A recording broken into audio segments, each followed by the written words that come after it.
Hello, ladies and gents. My name is Peter. I'm joined here by not Jeff. Uh, Welcome to another edition of Best Damn Sports New York Power Hour. Uh, Luke, how you doing today? I'm doing great. I'm looking forward to tomorrow. Got some good football, good food, a lot of things to be thankful for. Um, I, Thanksgiving is my favorite holiday. I don't know how you feel about Thanksgiving, Peter. I couldn't agree more. For once, I feel like we're on the same page. Thanksgiving is my favorite holiday as well. I think we're on the same page about a lot of things. I mean, we both love Brett Beatty. It's true. We both love Trent Grisham, and that he's going to be in pinstripes again this season. I think we're on the same page about a lot of things. I think we differ. I think we're on the same page about Ghost Runner. I think we're definitely on the same page about the Ghost Runner. Oh So yeah, the uh, fact that it's called Ghost Runner #1. the fact that it exists and it shouldn't exist in the playoffs, because I think you're just a really silly person if you think that they should have a Ghost Runner in the playoffs. But that's just me. That's just I me. completely agree. I mean, like, quite as a neutral spectator, that super long game against the Dodgers and the Blue Jays was super fun to watch. So I'm until I fell asleep. So I'm cool with it personally. Yeah. But you bring up a very a thing I wanted to talk to you about, which we've talked about a little bit privately, is Trent Grisham. It seemed to upset a lot of Yankee fans on Twitter that he signed that offer, the qualifying offer the Yankees gave him. And I, as an outsider, I don't get it at all. I know it is a lot of money, but it's just a 1-year deal. Luke, I know you're obviously pro Trent, but why would a lot of Yankee fans dislike this signing? Um, I mean, it's the amount of money for the player. What I think it was 20 Pretty plus crazy. million. It was 20 plus. It was 20 plus million, right? And there were a lot that believed that he probably could have got a long term deal with a lower AAV. I haven't read any reports on whether Cashman was working on a long term deal with him. Um, if they were, it never came to fruition, and he decided to tender his option. And you can't really blame him. I mean, I would not pass up on 20 plus $1 million. Um, for just for the level of player that he's at. Again, I think we've talked a lot about it during the show. I have him pegged to maybe 12 to 15 million a year, and that's strictly based just on how he played last year, right? If we're talking previous Trent Grisham, I mean he's probably in the 4 to 5 million a year. Again, fourth, fifth outfielder, good glove, good base runner, absolutely horrendous with the bat. I mean, that is pre 2015, 2025 Trent Grisham. But if you're assuming that Trent Grisham has hit the level that he's supposed to hit in 2025, then yes, absolutely, he's worth 12 to 15. 20 million. I mean, that's just the contract structure. Good for him for taking advantage of it. I'll make another note here too. He did have a 3.5 WAR last season. That either surpasses or is very close to Anthony Rendon's WAR during his tenure with the Los Angeles Angels of Anaheim, and I believe the Angels had paid him $200+ million. So we could take that as a win. We could take that as a comparative and relative win as Yankees fans. We could, put your torches away, take a deep breath. I think for a lot of Yankees fans, they wanted Cody Bellinger back, and signing Crench or bringing Grisham back for $20+ million really hinders their ability to get Bellinger. I know I've talked about this on previous shows as well. I'm on the fence about bringing Bellinger in. I mean, you've had so many long contracts for guys who are aging, i.e., DJ LeMahieu over this past season. Josh Donaldson. I know Donaldson was only a couple years. It just doesn't work out. It just doesn't pay off, and then you end up with dead cap at the end of the contract. So we'll see what happens, but. Good for Trent for signing with the Yankees. I'm excited to have him back again this season. Yeah, I mean, if I were you, I would too. I mean, I think the fact that there's a pending lockout has a lot to do with the fact that he just signed the qualifying offer and didn't want to come to a long-term deal because nobody's really sure what any of that's going to look like. There's been talks of cap and all that fun stuff. So, but especially with the Yankees outfield looking like they are, right now they don't have Bellinger. I Right. still think they end up with him. Yep. Honestly, I think it's between either the Mets or the Yankees. But you don't have Bellinger right now, so the Martian over there has not really shown aptitude for playing in the outfield. No. Judge, while he can play outfield, you kind of want to limit him as much as you can because he's your franchise. So if you can give him in DH or basically keep him out of center field as much as you can, that's probably what the Yankees want to do. Also in Yankee land, your owner made some interesting comments, basically crying poor while acting like the Yankees aren't worth $1 billion.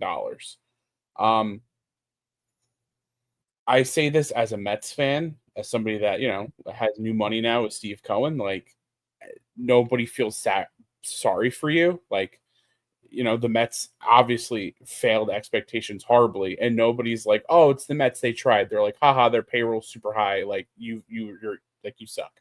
So, like, I don't care that he's like, "Oh, you shouldn't assume the Yankees make a profit." Yes, you do. Like, you definitely do. There's no way you don't. Yeah, I again, this is sort of the new age of the Yankees. You had Steinbrenner, George Steinbrenner for so many years, willing to spend as much as he possibly could in order to create a winning team. And Hal's been a little bit more cost conscious with the team. Again, I think the Yankees are still going to end up in the top 5 of payroll, but it is a little disheartening to hear, hey, we're trying to cut costs. You're the New York Yankees. You see what the Los Angeles Dodgers are doing out there. They're willing to spend as much money as they possibly can. And here they are winning back-to-back World Series. And there wasn't a question on either season whether or not the Dodgers were going to win the World Series. So those are the Yankees. Those are the Yankees that I remember of, the early, the 90s and the early 2000s, willing to do anything to put a winning team out there. And it just doesn't seem like they want to completely commit to that, completely put their foot down on the gas pedal to compete with the Dodgers and compete in the AL East, which is getting a lot more competitive as you see this past season. And you see with the offseason moves that both the Red Sox and the Blue Jays made. The Blue Jays just signed Dylan Cease to a 7-year deal. I think it was $210 million, 30 million AAV. And the Red Sox just got Sonny Gray, who was absolutely atrocious as a New York Yankee. But as long as he doesn't have to pitch in pinstripes, he is one of the best pitchers in the MLB. Very consistent, and it's a good pickup for the Red Sox. Great signing by the Blue Jays. And let's see what the Yankees do to counter that. I've said this previously as well. The Yankees shouldn't be going after starting pitching. I think they're very solid at the starting pitcher. Go after the bullpen pieces, get a couple bats, and let's run this thing back.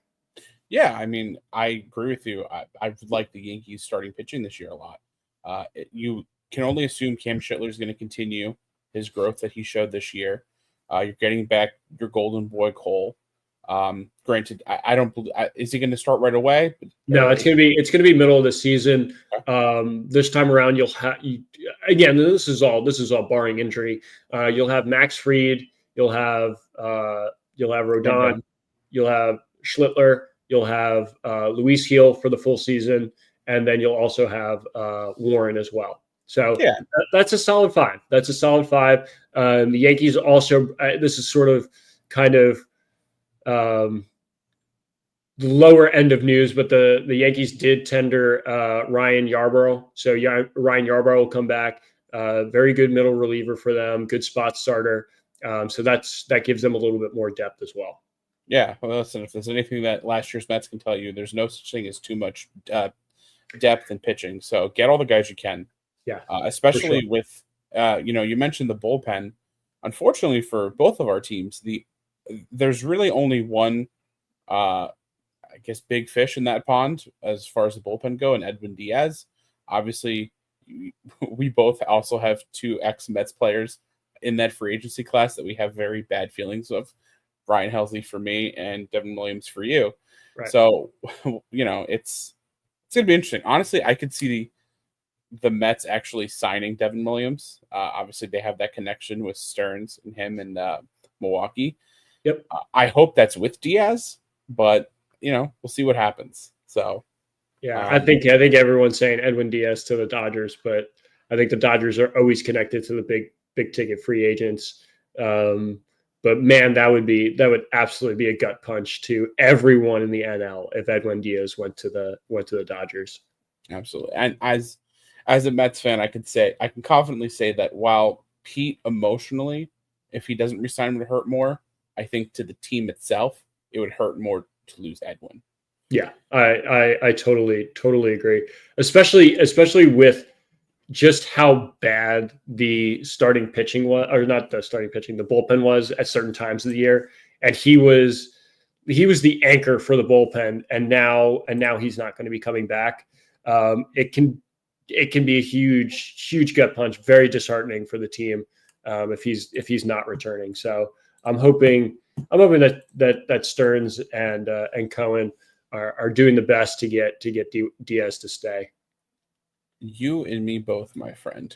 But before we get too far, I just wanted to shout out a sponsor that we have here for New York Power Hour.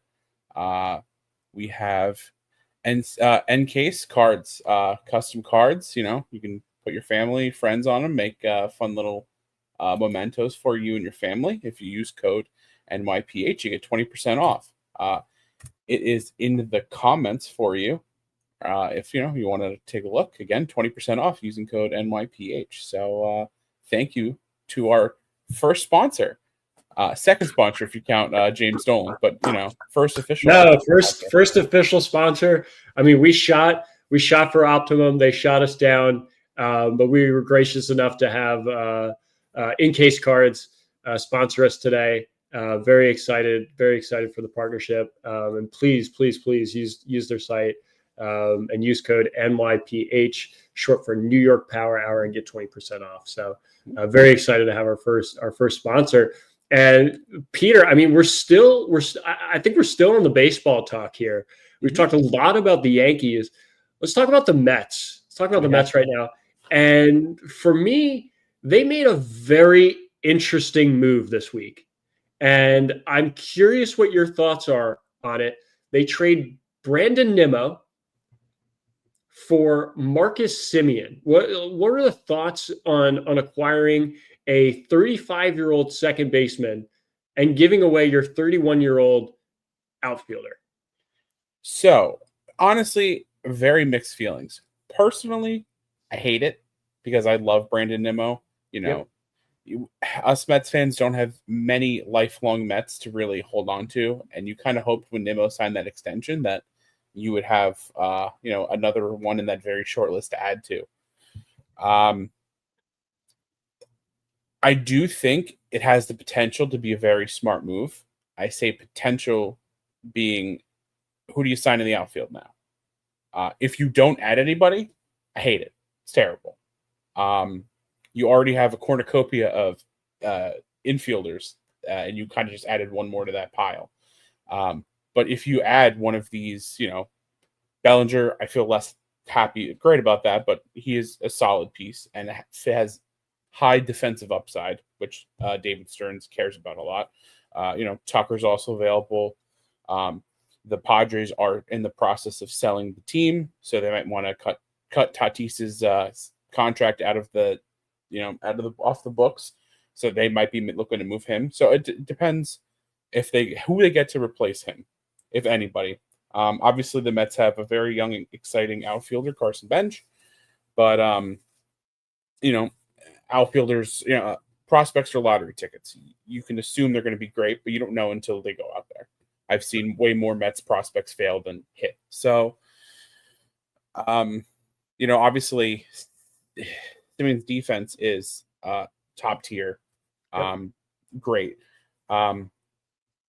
David Stearns all off season has preached, the run prevention. That's what he's been preaching all off season, and it's actually kind of funny. Brandon Nimmo kind of took a shot at him a little bit in his one of his interviews after he got traded.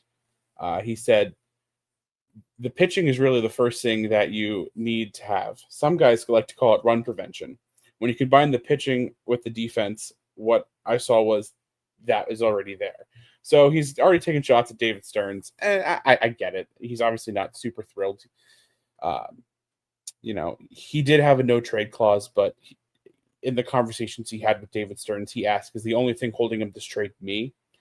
And David Stearns said yes. So if they don't want you, I understand you wanted to leave. At the same point with that, though, yes, numbers wise, Nimmo had a good year overall, but it was very inconsistent. He would go on 2-week hot streaks and then 3-week cold streaks.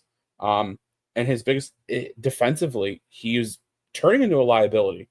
He was a couple of years removed from playing above average center field, but the last 2 years he's really suffered from plantar fasciitis, and he's always had a below average arm, and it just was only getting worse.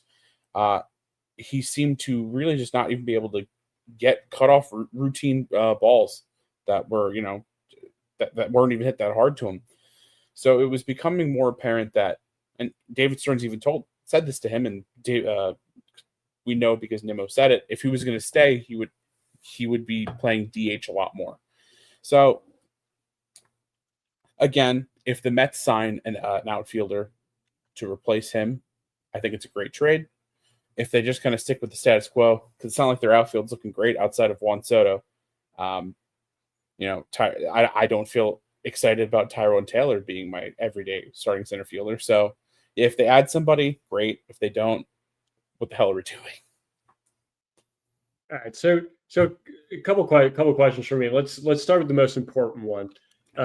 With the addition of Marcus Semien, how nervous are you about Brett Baty losing his starting role in the infield? Not at all as of right now. I mean, Brett Baty is still penciled in to be the starting third baseman. They did play Mauricio there at times, but his defense isn't great. It was more to just kind of get him going. And Acuna, I feel like he kind of played himself out of a job, especially with, Semien there, with Baty there, with Mauricio there. And Jeff McNeil's still there too. Sure. I think Acuna might end up being the odd man out. So, I mean, with the arrival of Semien, does that mean are the Mets signaling that they're giving up on Acuna, that they're giving up on Mauricio at this point?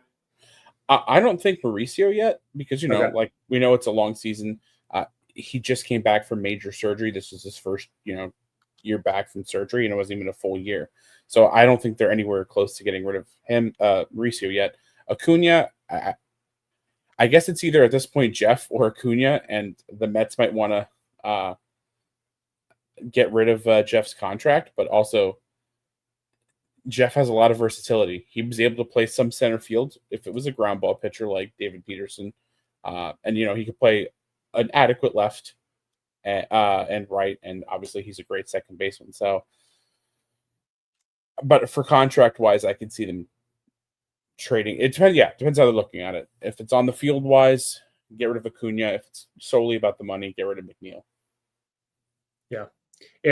Is there a possibility? So, I mean, I know we don't want to entertain this possibility, but there is a chance that Pete Alonso doesn't return as a New York Met, right? And no one wants to think about that. I don't even want to think about that.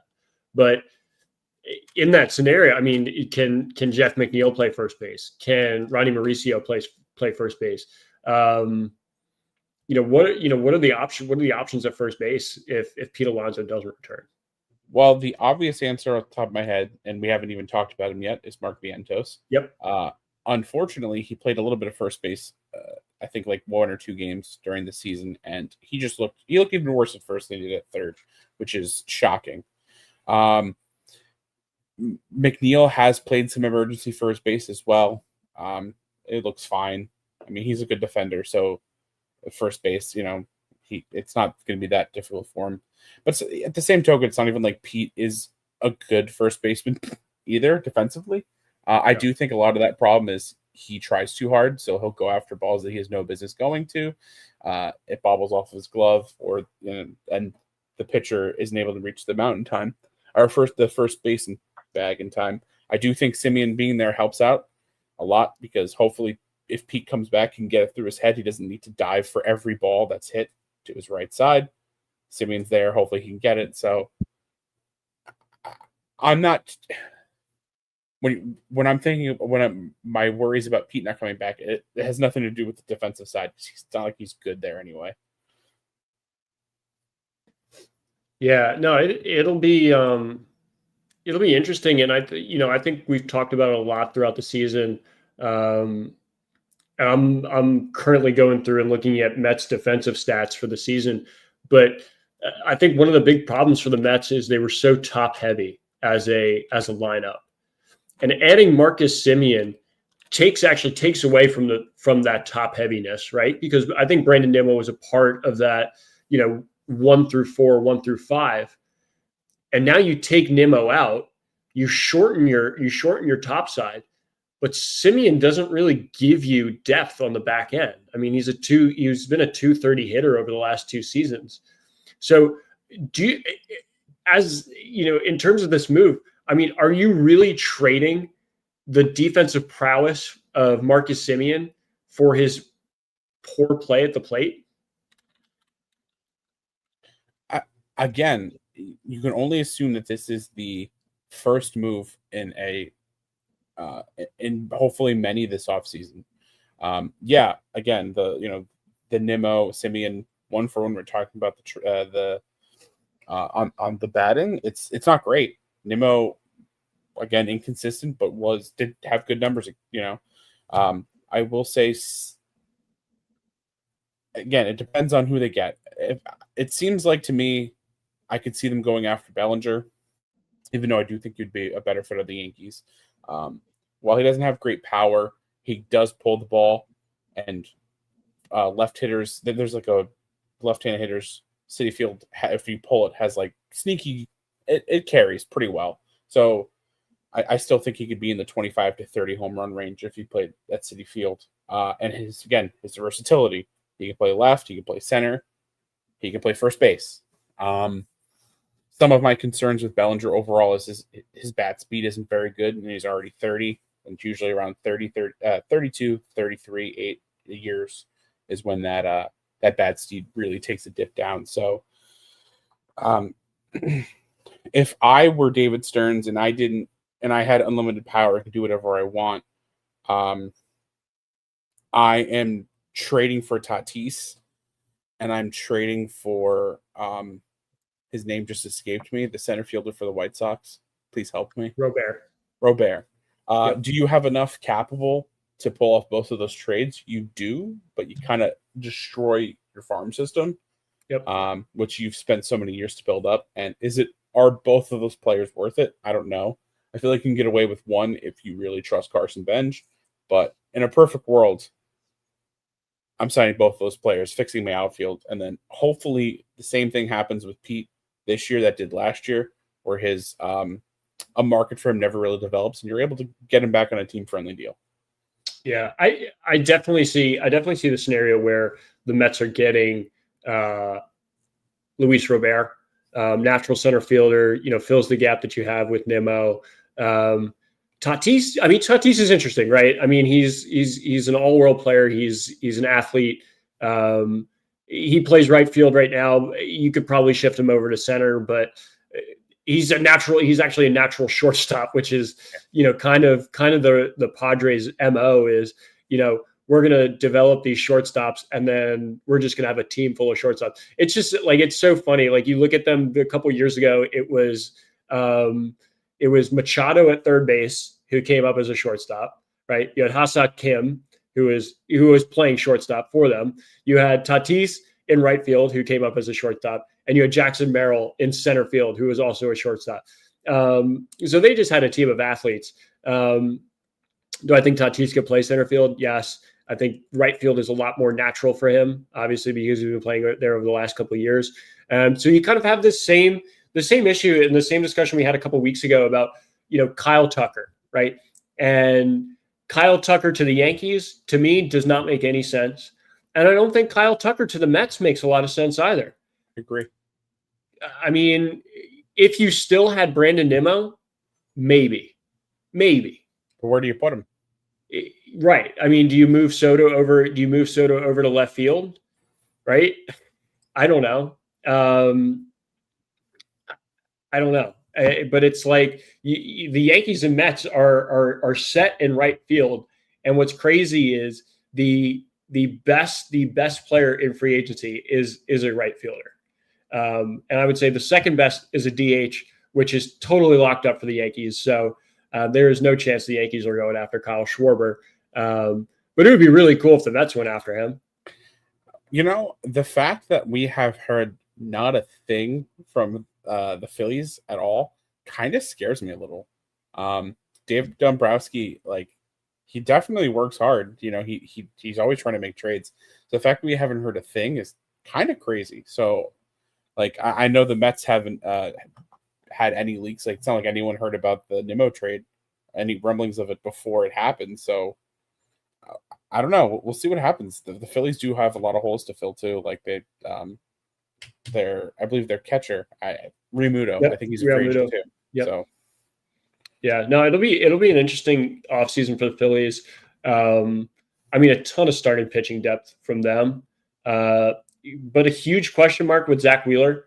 You know, just a sudden injury. I believe it was a blood clot.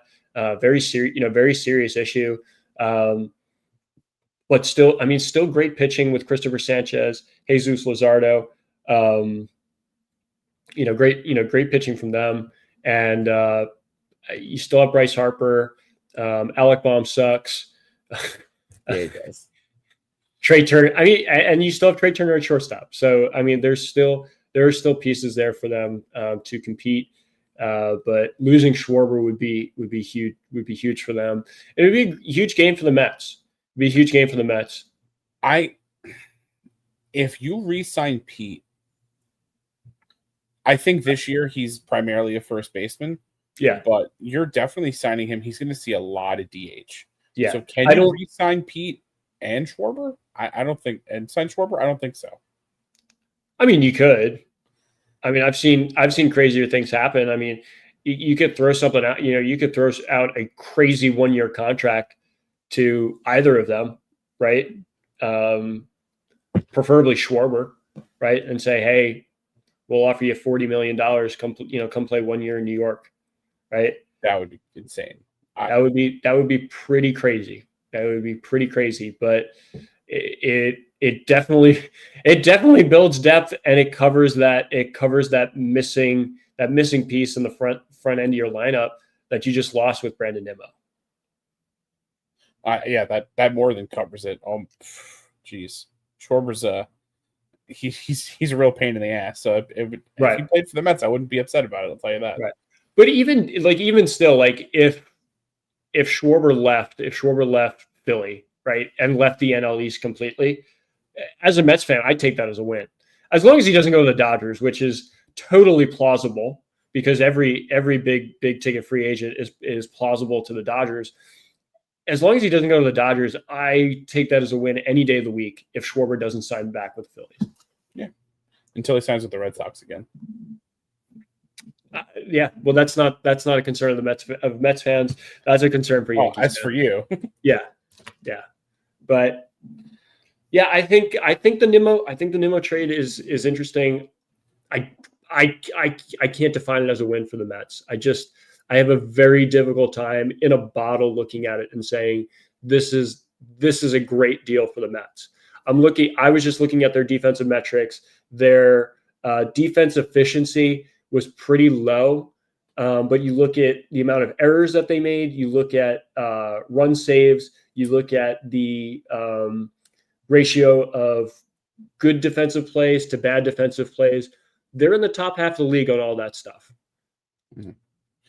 And getting an aging infielder who, by all means, is a Gold Glover, is not going to solve the issues that you had this past season. Who can the Mets get to play outfield that you would feel good about the trade, or is it impossible for you? No, like I said, in a bottle, in a vacuum, the trade the trade to me doesn't make a lot of sense. I agree with that. Yeah. But if again, we've gone through a couple scenarios, right? If the Mets are able to sign Bellinger, if the Mets are able to get Robert, if the Mets are able to get Tatis because of this trade, or opens up a spot because of this trade, then yeah, maybe it makes a little bit more sense. But the other issue too is that they're taking on more AAV, more towards the luxury tax by taking in Simeon. Yeah, but it's not like Steve cares about the luxury tax. And you're also, while you are getting more AAV, it's 2-3 less years. Yes. So in the long run, it works out. Yes, it is a smaller overall contract remaining, but again, you still have to pay more per year for Simeon than you did Nimmo. And I keep saying 35. I believe he's 35, but there is a 4 to 5 year age gap between Nimmo and Simeon. I mean, this is when you added the plantar fasciitis. I don't think the age gap is that much. And also reports are that he's going to play right field. Number one, he's playing it on turf, which I think would be terrible for him. He's going to be playing right field. You're going to see a lot of first to third out in Texas. Let me tell for opposing base runners. Let me tell you. Yeah, that's a rough. He should not play right field. Yeah, maybe he should stop. Maybe he should stop running to first base whenever he walks. Maybe that would help. That would help. That would help. As a Mets fan, did you like that, or did you not like that? At first I thought it was weird, but then, the longer this guy does it, the more you just start to like the player. I don't know, it just kind of became endearing. Like, oh, that's Nimmo, he hustles. It's funny. No, I appreciate it. I mean, if I'm going to knock a guy for not hustling, I'm gonna raise a guy up for hustling, right? But is it really hustling when there's absolutely no need to do it and it doesn't actually matter? Like, you're not trying to run out a ground ball. You're at first whether if you walk or sprint. So yeah, but I think it also puts pressure on the pitcher as well to make a good pitch. Like if you bounce a ball, right, you throw a wild pitch, there is a chance that Brandon Nimmo is standing on second base because he's hustling to first on a walk, I suppose. And he also is at an advantage because he's moving from the left-handed batter's box. Now, I can't tell you, I haven't watched enough Mets baseball for you to say, yeah, he was able to pull that off one game, and it was really cool. I actually don't think that's ever happened, but no. I'm sure it's in people's minds when they're pitching to him. Maybe, but a child of God, Brandon Nimmo, you will be missed in New York. You will be missed for sure. But for now, Brett Beatty is still a New York Met, and that's all that matters. Trent Grisham is still a New York Yankee, so this podcast can still continue with our Golden Boys. I think we've exhausted enough Yankees and Mets talk, and we can definitely slide into some Jets and Giants talk. Peter, how are we feeling about the Jets? I couldn't even tell you what the score of the game was this past weekend, but I could probably tell you that they lost. Well, it's almost like what you're talking about because they did in fact lose. Wow. Honestly, just I'm sad that Ram can't be here. Ram had to work. That's why he's not here for our audience member. But all offseason I heard how I need to be excited for Justin Fields. How, it's going to be, the Jets aren't going to win, but it's going to be fun, exciting football. It's going to be like, wow, look at this guy. Look at him running. Wow, it's so cool. He struggles to throw for 100 yards consistently in a game. He's thrown for negative overall net yards in a game before. How the hell does that happen? You throw for net negative yards in a game. That's crazy. So like the game against the Patriots, if the Jets had a competent quarterback, they would have won that game. It's funny. Everyone talks about Drake May. Like, again, a competent quarterback, the Jets would have won that game. Obviously, as my dog coughs along, the Jets have benched Justin Fields, proving that the experiment was a waste of everybody's time. especially mine. But do you really feel that much more exciting about Tyrod Taylor? Like, at least he's No, like a professional. He's a no, professional quarterback. no. But where's the future? Where's the future with Tyrod Taylor? Right? Like at least But if Justin Fields. where's the future with Justin Fields? It was No, a that's what I'm saying. Is like if Justin Fields came out and he was lighting it up, which he did in week 1, right? it And from there he's absolutely laid an egg. was So a mirage. he yeah, I mean, he hasn't been good. He hasn't lived up to expectation. He hasn't lived up to the contract. But with Tyrod Taylor, I mean, what's the future with him, right? Uh, Nothing, right? He has been a lifelong backup quarterback, fringe starter, and he's aged himself out of the league. So there is no excitement. There is no excitement with Tyrod Taylor. Um, you talk about Ram and saying, you should be excited about Justin Fields. I mean, there's levels of excitement with quarterbacks, right? There's the quarterback, we're gonna win games because he's our quarterback, right? And then you kind of get into the Jameis Winston tier. It's like he's either gonna throw 5 touchdowns or 5 interceptions, but by Or both. golly, he's gonna throw for 300 yards and he's just gonna bomb it out there, right? Um, and then you get to the Justin Fields level of excitement, which is how low can he go? Like, what is the minimal amount of passing yards that a quarterback can throw and still keep his starting job? Because you're sitting here, right? Like, as a Jets fan, you're sitting there every single week and you're thinking, it can't get worse. Like, it cannot possibly get worse than this. But listen up, it gets worse. And it keeps getting worse because he's not a good quarterback. He never has been. He shows flashes every so often, but you look at all those years. You look at all those years in Chicago. It has nothing to do with Chicago. It had nothing to do with the coaches. He's not an NFL quarterback, and yet the Jets decide to invest all of this money in this guy. That wasn't that much money, to be fair. 3 years. What was it? 3 years? Yeah, but I think it's most of the money's in this year, and they can just cut them, and it's not a big deal. But look, I will. That was a bit of a foolish statement because, especially, I know this is a Jets fan, but you're a Lions fan. There's no such thing as rock bottom. It can always get worse. No, it can. I'm as a Lions fan, I am giving you the cautionary tale, right? Even when things seem like they're getting better, Oh, I know. they don't. They don't always seem better. And here's the thing, right? Like, I know I've talked about my story as a Lions fan, right? They went 0-16, and I thought to myself, this team can't possibly get any worse. But it does, because you start building up these expectations, right? You bring in the Matthew Stafford, you bring in the Calvin Johnson, right? And the team can't win a fucking playoff game. Cannot win a fucking playoff game. That's disappointment. That's pain. That's suffering, right? Going 0-16 with John Kitna and Dan Orlovsky as your quarterback, yeah, fold up the chairs. We'll punt and we'll start next season. But it's when the team starts getting expectations and they can't get over that hill. That is the worst pain that you can feel, Peter. I mean,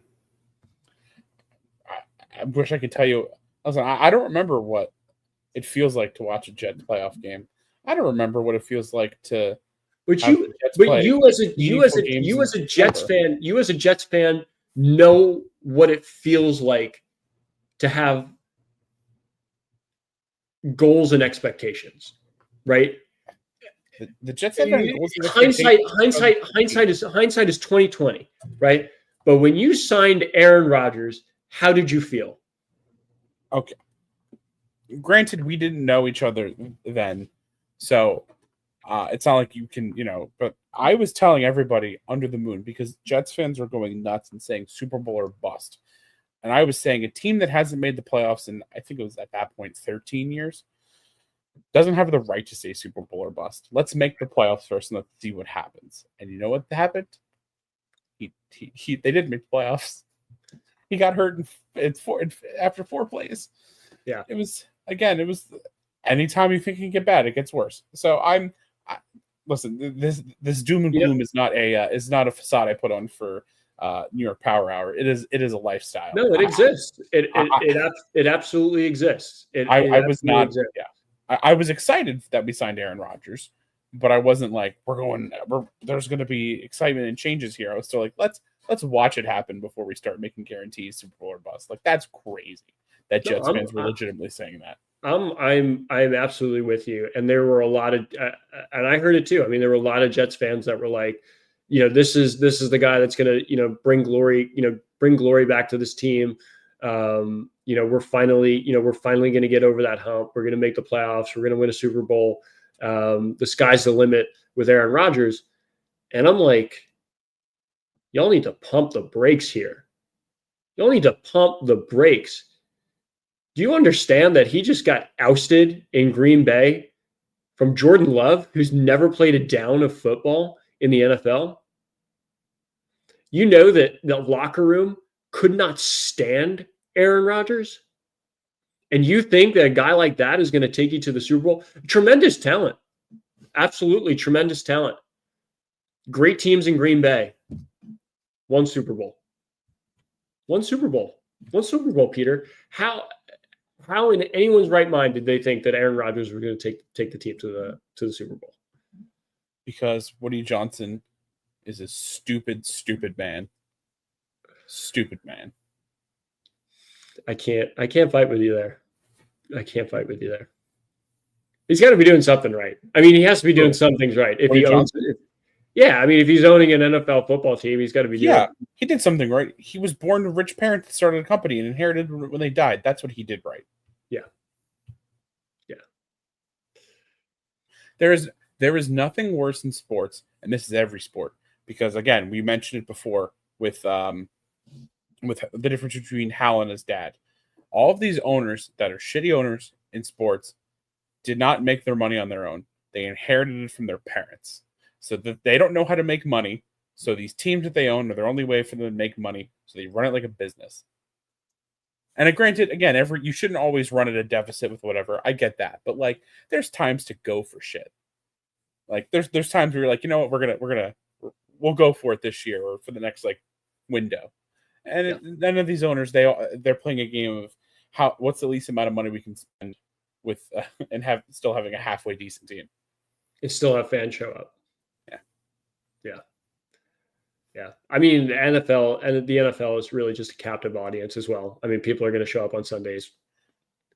I mean, I will say that Jets fans haven't been showing up as much as they used to. And like for a while they still were, but like it's just been years of just honestly getting kicked in the face from ownership. Like I honestly just straight up disrespected.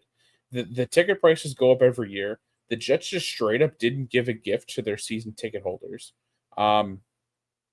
Like that, the Jets fans have no reason to show up, and they haven't been. I think it was a couple days ago. It was the anniversary of the Jets. In 2010, they beat. Yeah, it was yesterday. They beat. I forget who they played. Like the Bengals, I think it was in a primetime game to go. They went 8-3. It was the Brad Smith game. Like watching those videos, like MetLife used to be like kind of rocking, like a tough place to play. Like the fans get loud, but now when you go, it's 60% fans from the opposing team. Yeah, and with both teams now, not just Jets, but Giants too. Yeah, I mean, I remember week one. I know Steelers fans travel really well, but it was mostly Steelers fans week one. And that's sad. Like that's sad. I mean, it's still the beginning of the season. I mean, there's still some semblance of hope, and yet you're still being outnumbered by the opposing team. So yeah, I'm with you. I mean, it's been pretty doom and gloom for football in New York. And we can kind of slide over to the other team in New York, the one all the way up in Buffalo, who got their asses kicked by the Houston Texans. And I'm happy. Because they gave up their New York citizenship when they decided to root for Toronto, and I'm glad that Josh Allen got sacked 7 times, and they lost to the Houston Texans. But other than that team, who's actually geographically in New York, we could talk about the New York Giants. And I did have the opportunity to watch the Giants game because they were playing against my Lions this past weekend. And I was just shitting a brick for four straight quarters because holy crap, we almost lost to the New York Giants and Jameis Winston. Honestly, I don't even want to talk about the Giants. Can we talk about Jamar Gibbs and how much of just a beautiful human he is? He absolutely carried the team. He absolutely carried the team on Sunday. I think it was four total touchdowns? Yeah, he had 59.4 points for my fantasy team. Yes. Thank you, Gibbs. Yes. He is definitely worth the draft pick that the Lions drafted him at. He is a dynamic runner and arguably the best running back in the league. And he was enough to beat the New York Giants.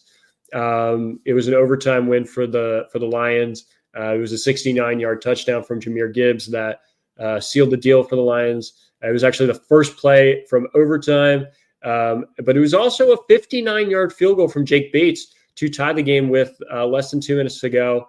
So the Giants had the Lions on the ropes for the entire game, and it's just been the MO for the entire season. The Giants have a lead, and they blow it. Mm-hmm. They blow it, and you didn't have a head coach to fire this week, so they decided to fire the defensive coordinator. I mean, Peter, what are your thoughts on this? Like, what are your thoughts? It's like you've already fired Brian Dable, right? Well, Giants fans were clamoring for for the defensive coordinator to get fired, and they celebrated heavily when it happened. So, I mean, for Giants fans, it's a net positive. Like, at least somebody was going down with the ship. I will say, again, I'm famously not a Giants fan. I'm a Jets fan, but imagine like just the way you lost the Lions. It's been happening to you all year, especially. And I feel like it's worse with the Lions because they tied it with a field goal towards the end of the game to a team that famously refuses to use their kickers. Like the Lions don't like to kick field goals or punt, and you had the game tied that way. So it's just emblematic of the Giants season, just giving up these terrible leads. But again, for Giants fans, they should be looking at the bigger picture. Right now, you kind of don't want Dart to play because it's meaningless. He's already got reps. He's shown that he can play at a high level in the NFL. So now it's just, let's not play these stupid, meaningless games, especially since you kind of run like an idiot. Scatterbo, hopefully the injury, it was just a dislocation. Granted, it was a gnarly one, but it was just a dislocation. So hopefully he's, ready to go. Like, you have Malik Neighbors coming back next year. Like the Giants and your defense is pretty damn good, at least it's on the front line. It's great. Yeah, your secondary needs work, but who's second? Honestly, what team secondary doesn't need work? The bones and foundations are there for a pretty damn good team, especially when we look at the division. God knows when Jaden Daniels is going to be back next year, if he's going to be back next year. The Eagles' offense just looks like a hot mess week in and week out. They just lost to the Cowboys. They always beat the Cowboys. The Cowboys beat them. And then the Cowboys are just the Cowboys. They're the Cowboys. Jerry Jones just can't get out of his own way. And it's a division that is constantly cycling through new winners. And I can definitely see the New York Giants winning the NFC East next season for the exact reasons that you have listed here, right? You have your franchise quarterback. You have an elite wide receiver. I'm not going to go as far as say that Cam Scatterbo is an elite running back, but definitely an above average running back in Cam Scatterbo with a ton of physical attributes from him. The offensive line is above average. The defensive line is one of the best I've ever seen in Kayvon Thibodeau, Brian Burns, and Abdul Carter. I mean, that is ridiculous. I mean, that is absolutely ridiculous. Again, secondary probably needs a little bit of work, but like you said, everybody's secondary needs some work, and it's just a matter of winning games. I mean, there is no doubt that we've seen a very exciting brand of football from the New York Giants, right? We've seen them play 3 great quarters in a lot of games and just fall apart in the fourth. And I don't know what the prescription is to fix that. But if they can fix that in the offseason, this is a team that can win 10 games next year. This is a team that could win 11 games next year. This is a team that could win a playoff game next year. I'm not going to go as far to say that they are Super Bowl contenders next year, but by golly, they can be competitive. Yeah, I think this might be the most important offseason for the Giants in a long time. They need to get that head coaching hire right. You can't mess up. Like, we see how easy it is to mess up quarterbacks in the NFL. You cannot get this wrong. Honestly, I feel like the next 5-10 years success of your franchise depends on it. Yeah, absolutely. I totally agree with that. And just making sure that they're bringing in the right people. There's plenty of options out there. I know we've discussed them, and I think probably in the offseason we'll better glimpse of who they're looking at, because we'll just be speculating at this point. And I'm still going to say that Lane Kiffin is their best option, but I want him to stay in Ole Miss. So do you really want Lane Kiffin at Ole Miss? No, I want him to stay in Ole Miss, and I definitely don't want him to go to Florida because that place sucks. Anyone who roots for them sucks too. So go Lane, please stay in Ole Miss. I'll give that shout out right then and there. No, it's a super important offseason. I think I've talked about this before too. They need another wide receiver. Wan'Dale Robinson looked really great this past weekend. You have Theo Johnson, who I think is an above average tight end, will get the job done, and improve the secondary. And again, I think this is a team that could win the NFC East next season. Outside of the Giants in general, what were your thoughts on Jameis Winston this past weekend? It's just exciting to watch Jameis Winston play. Jameis Winston, with the way that everybody was talking, specifically Ram to me, about exciting quarterback play, you would think the Jets signed Jameis Winston to be their quarterback. That's someone that I would be excited to watch. Again, yes, the Giants have blown a bunch of late leads in kind of dumb ways, but like they're in these games, they're still winnable games. Like if one or two plays goes their way, obviously they're sitting probably with a 500 record. But yeah, he's always been fun to watch. Like, he could throw 5 touchdowns, 5 interceptions, or have both in the same game, like 5 for 5. He's just absolutely crazy. I would have loved to see Malik Neighbors catch passes from him. They would have put up gaudy numbers. Yeah. But that was taken away from us, unfortunately. But he's just fun. Is he good? No, but he's fun.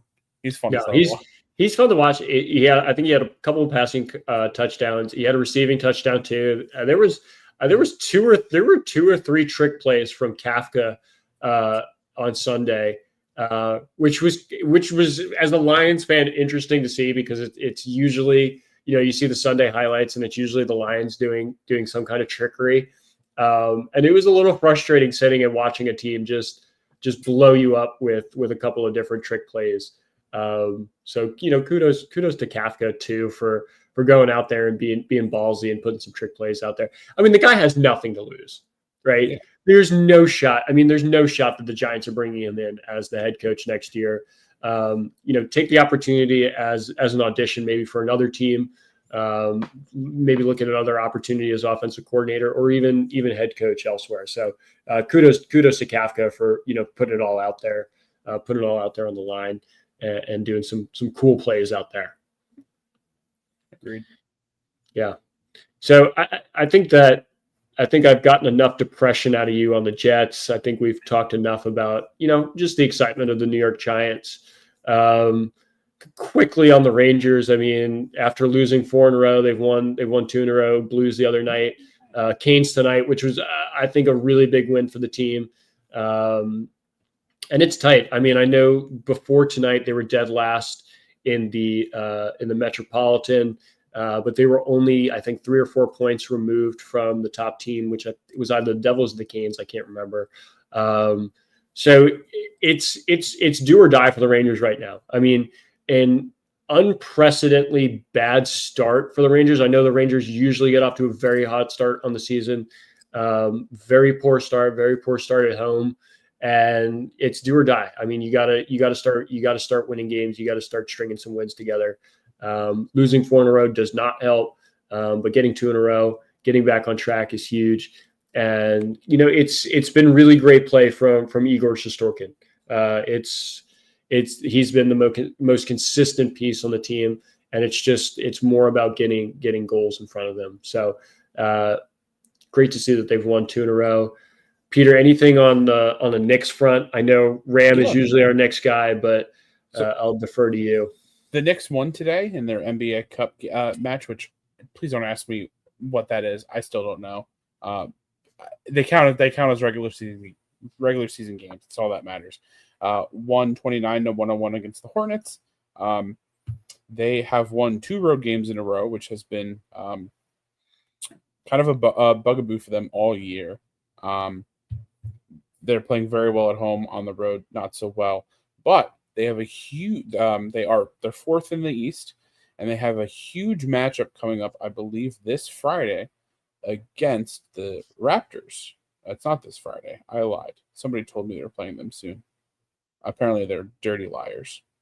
They're not playing. Oh, no, it's Sunday. My bad. Sunday, November 30th, 6 p.m.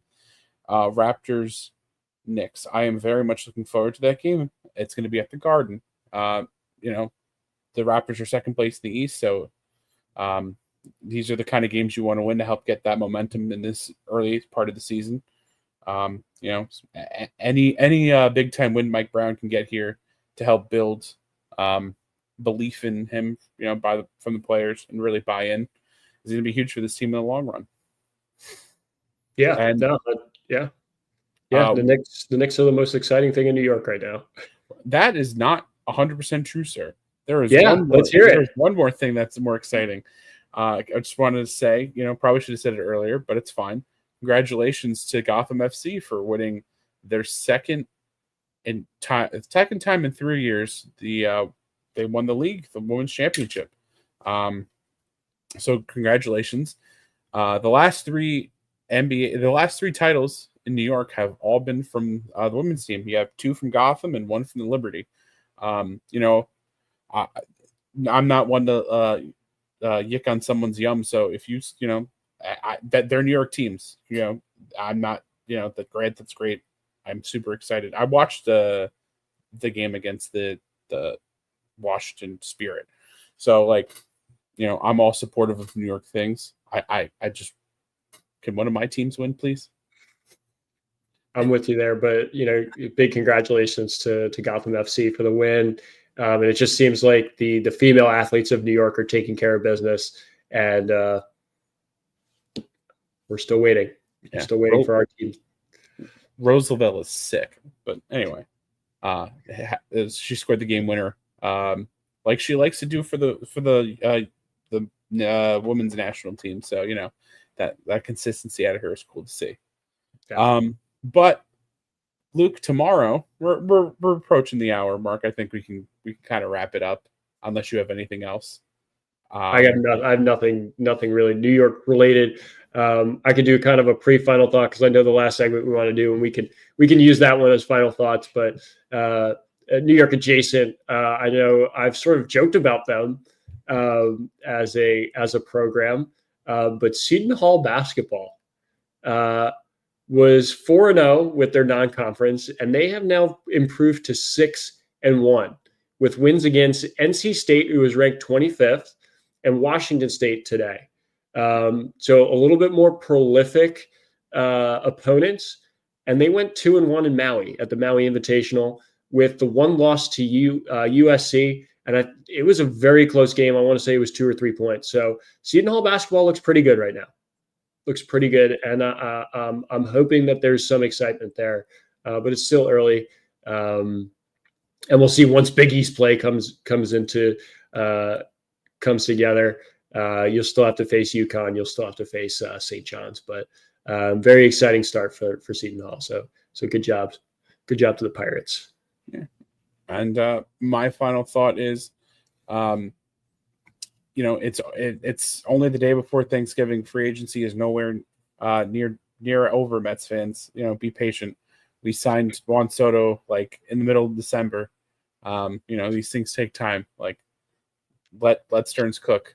I don't understand this anti Stearns mentality I've been hearing, but it's social media. It is what it is, and I understand. It hurt my heart too seeing Nimmo go, but I think it would overall be to the betterment of the team. Speaking for Thanksgiving being tomorrow, Luke had a wonderful idea of he wanted to mention a couple things in sports that he's thankful for. So Luke, I will let you list whatever you're thankful for in sports. No, well, I just, I think there, as an adult, as a New York sports fan, I think there's some sports moments that I'm thankful for, and I'm sure there's ones that you're thankful for. So I wanted to list off my top three that I'm most thankful for, and I'm even going to cop out too. I'm going to give an honorable mention, right? So I'll even give you a fourth because I'm feeling extra thankful today. My fourth and honorable mention, piggybacking off my final thought, is from Seton Hall basketball, 2015, winning the Big East tournament, beating Villanova when they were the juggernaut that they were. Jay Wright was the head coach. It was not a game that we should have won. It wasn't a tournament we should have won, but we did win the Big East tournament, and we did punch our ticket to the NCAA tournament. That was probably one of the coolest moments. As a student there too, because I was a student at the time, and it was very exciting to see them win the Big East tournament. So honorable mention to the 2015 Seton Hall men's basketball winning the Big East tournament. I'll say the third one is probably I'm going to say also in 2015. 2015 was a big year. Derek Stepan, Game 7 against the Capitals in the Eastern Conference semis against the Washington Capitals. His goal in Game 7 in overtime, probably one of my most memorable moments as a Rangers fan. I remember I was actually taking NJ Transit back to Penn Station, which is right under Madison Square Garden.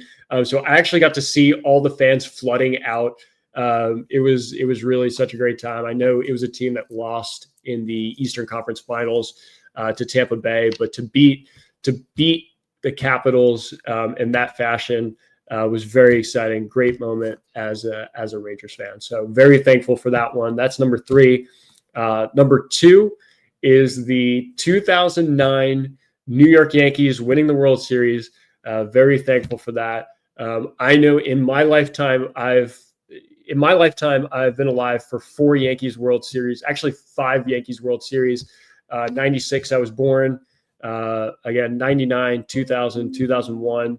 I was a little too young for those World Series. I could understand, certain things at the time, but I couldn't really appreciate it. In 2009, I think I was old enough to really appreciate it. I stayed up and watched the game, and you watched sunsets of careers of really great players. Derek Jeter, Andy Pettitte, Jorge Posada, Hideki Matsui, and some really great signings by Cashman that year in CC Sabathia, AJ Burnett, Mark Teixeira that really brought the talent to the team in order to win the World Series. So just a really great moment, and it's the only time I've ever seen one of my New York sports teams win a championship. So very, very thankful for that. Very thankful for that moment. And my number one moment that I am most thankful for, is not a New York sports moment, Peter. I think you know which team this is coming from. This is coming from the Detroit Lions, and I know there's been a lot of playoff wins in the past couple of years. A lot of big regular season games that have propelled us into the playoffs. But my moment that I am most thankful for as a sports fan is the 2023 Week 17 against the I think it was 2022. Could be wrong. I'll fact check it later. But it was Week 17 against the Green Bay Packers, and I'll never forget this, because the Packers had to win in order to get into the playoffs. It was actually before the day had started, before Sunday had started, there were 3 teams who were fighting for the last playoff spot. It was the Seahawks, it was the Lions, and it was the Packers. And if the Seahawks won, the Lions were out, they were done, but the Packers needed to win in order to get in. The Seahawks had won on a game-winning kick. Absolutely broke my heart. And it made it very difficult to watch Sunday Night Football, which was Lions-Packers, right? And it was a sort of rumored that it was going to be, Aaron Rodgers' last game at Lambeau, last game as a Packer. So there was still a little bit of excitement there.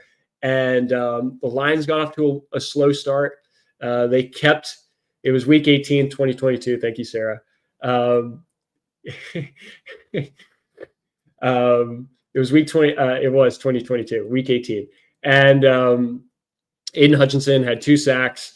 And the Lions ended up beating the Packers. They had no business. Trying as hard as they did. And yet they kept the Packers out of the playoffs. They kept Aaron Rodgers out of the playoffs. It was his last game at Lambeau as a Green Bay Packer. And he lost. He was a loser, and he was a loser because of Dan Campbell, and he has the biggest balls I've ever seen running a hook and ladder on 3rd down while in field goal range with the lead, going for it on 4th down in Dan Campbell fashion. This is what propelled this team to what they are now. I am so thankful for that moment, not only because it shows the grit that this team has, but we beat Aaron Rodgers, and he will forever be a loser at Lambeau Field. And I am so thankful for that. So, Peter, I would love to hear what you are thankful for as a sports fan. Give me your top moments. Now I have to change my order a little bit because I was just keeping my top 3 all New York sports, but you kind of changed it up on me. So while I'm mentally thinking about that, I will say I'm shocked that you didn't pick the Lions beating the Rams for the first playoff win in forever as your number 1 sports moment. I'm not one of those people that, obviously, all my teams are underdogs. I'm not one of those people that just always roots for the underdog. In fact, I usually root against them because why should they have success when I don't? But I was really rooting for the Lions. Like, that whole story was awesome. Jared Goff went there. He was he was kicked to the curb by the Rams, and he was playing Matthew Stafford, who it's a Super Bowl. It's a great storyline, and I it felt really great. It sort of bummed me out that it was Matthew Stafford that you beat. Because there were so many years where Matthew Stafford deserved to just win a playoff game as a Lion, but it never came to fruition. There was so much that Peter, I can't tell you enough how much power was in that moment, beating the Packers. It was one of those moments for me as a sports fan that the torch was passed, right? It was like, the Packers had owned us for so many years. And the floodgates just opened, right? And then you see it in the following season, you make the playoffs, and then you see it in the season following, you get the best record in the NFC, right? It was one of those moments that you started believing as a Lions fan, and it actually came to fruition. So that's I totally agree. I mean, the first playoff win in decades is huge. But you needed a stepping stone to get there, and that win felt like it, right? You drafted Jahmyr Gibbs, you drafted Jack Campbell that following draft, and it felt like pieces were starting to come together. Yeah. And I also would I also would have accepted as your number 1 answer. Just probably one of the greatest quotes of all time. You're fucking good enough for Detroit, Jared Goff. Absolute bars there from Dan Campbell. Yeah. But enough stalling out of me. I would say my honorable mention, since we're getting those now, was not New York sports related. My most beloved team that I support, Napoli, they won the Scudetto, the league title, last year. It was really cool. Obviously, it's their second and 3 years, but there was a 33-year gap in between their last 2, which I'll talk about more later. So my third favorite sports memory or sports thing I'm thankful for is the 2024 New York Mets. Obviously, they did not make it to the World Series. And yes, I'm putting them over the 2015 team that did make it to the World Series. That team just kind of re-energized my love for baseball. It made a fan out of my mom, so that it's, she has a great time going to games. We watch games together sometimes. Like, it made a fan out of her, and it just kind of brought us closer together as mother and son. So, that might be the only thing better than the championship. I mean, I'd still rather have the championship, but it's solace to hold on to. My number 2 favorite sports moment was the 2010 playoffs, divisional round. Mark Sanchez and the New York Jets marched into Foxborough and beat Tom Brady and the Patriots. It was at that point, it was definitely the best sports moment I've ever had in my life. To just beat the guy in the playoffs that has caused you nothing but pain. It was healing. I mean, it quickly got back destroyed, but for a moment there was pure hope and joy. Hope to feel anything like that sometime soon with the Jets. But my number 1 sports moment was Napoli winning the Scudetto in 2023. That was the first time that they have won in 33 years. And out of all the teams I support, that was the first major championship that I've ever had any of my teams win.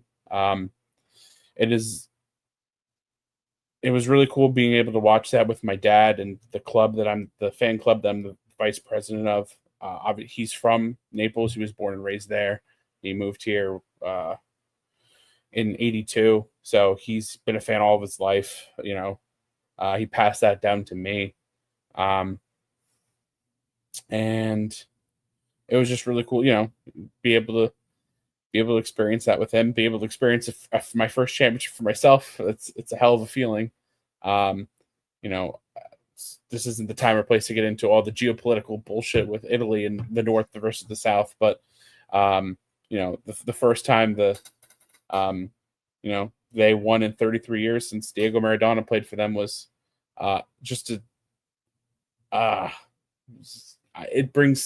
it chokes me up thinking about it and how much that meant to the whole city and just everybody. It really changed the trajectory of honestly the city and the team as a whole. So that was by far my number 1 sports moment ever. So the one that I'm most thankful for.